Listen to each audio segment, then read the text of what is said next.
आजचा आपला प्रश्न आहे, बरेच लोक विचारत असतात स्वप्नामध्ये आम्हाला मृत व्यक्ती येतात, मग ते चांगलं आहे वाईट आहे किंवा त्याचा अर्थ काय समजायचा. तर याच्या दोन बाजू आहेत. एक बाजू अशी आहे की तिला काही अर्थ नाही आहे.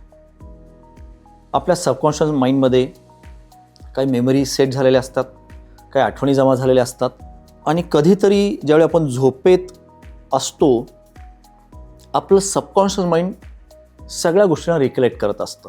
मग त्या प्रत्यक्षात घडलेल्या असल्या तरीसुद्धा किंवा घडलेल्या नसतील तरीसुद्धा नुसत्या विचारांमध्ये आपण कधीतरी असं काही बघितलं असेल, कल्पना केली असेल, तर ते सबकॉन्शियस माइंड आपल्याला त्या विश्वामध्ये घेऊन जातं. हे विश्व केवळ एक कल्पना विश्व असतं. आपल्या स्वप्नांचं विश्व असू शकतं, विचारांचं असू शकतं आणि ते कुठल्याही काळातलं असू शकतं आणि ते पूर्णतः काल्पनिकही असू शकतं. त्यात कुठेच रिॲलिटी नसते. ही झाली एक बाजू. आता दुसरी बाजू आहे, गेलेल्या व्यक्ती स्वप्नात आल्या तर त्याला नक्कीच एक महत्त्व आहे आणि त्यांच्याकडनं काहीतरी मेसेज आहे हे पण आपण लक्षात घ्यायला पाहिजे.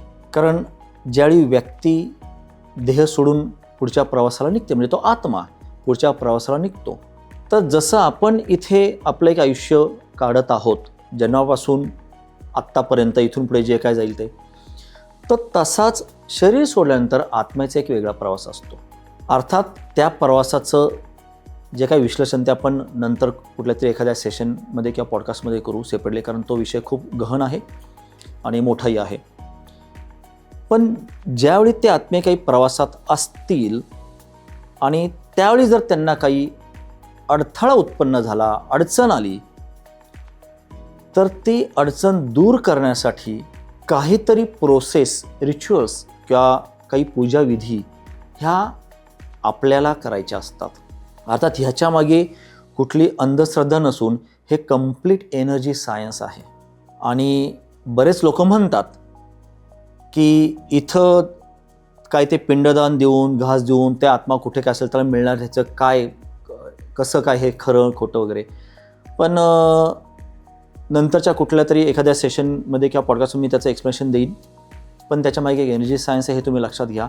आणि ज्यावेळी ते गेलेल्या व्यक्ती स्वप्नात येत आहेत, एकतर ते त्यांची अडचण एक प्रकारे सांगत आहेत की त्यांना पुढे गती मिळत नाही आहे, तर त्यांच्यासाठी तुम्ही काहीतरी करा जे तुम्ही कुठेतरी करण्यात कमी पडलेला आहात. मग काही पूजाविधी असतील, काही साधनं असतील, काही काम असेल, किंवा असंही असू शकतं की त्यांची कुठली इच्छा अपूर्ण आहे आणि तुम्ही ते विसरलेले आहात, तुम्ही इग्नोर करत आहात आणि त्याची आठवण करून देण्यासाठी पण ते स्वप्नात येतात.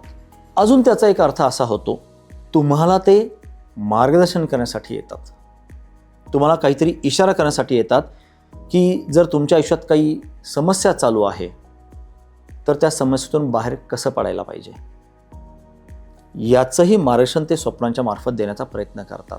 बरेचदा आपण आयुष्यात काही चुकीचे निर्णय घेण्याच्या स्थितीमध्ये असतो, चुकीच्या मार्गावर जाण्याची शक्यता असते, पुढे जाऊन खूप काही संकट येणार असतं. ऑब्व्हियसली ते पितृदेवता आपले आईवडील आहेत, त्यांना आपली काळजी आहे आणि म्हणूनही ते स्वप्नामध्ये येतात आपल्याला सावध करण्यासाठी.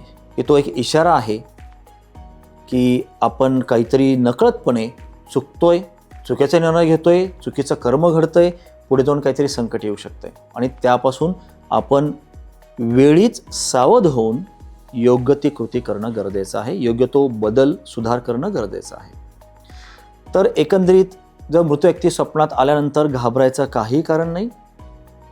फक्त मी असं म्हणेन की त्यामध्ये काही विशिष्ट कन्सिस्टन्सी असेल तर त्याचा एक अभ्यास करा.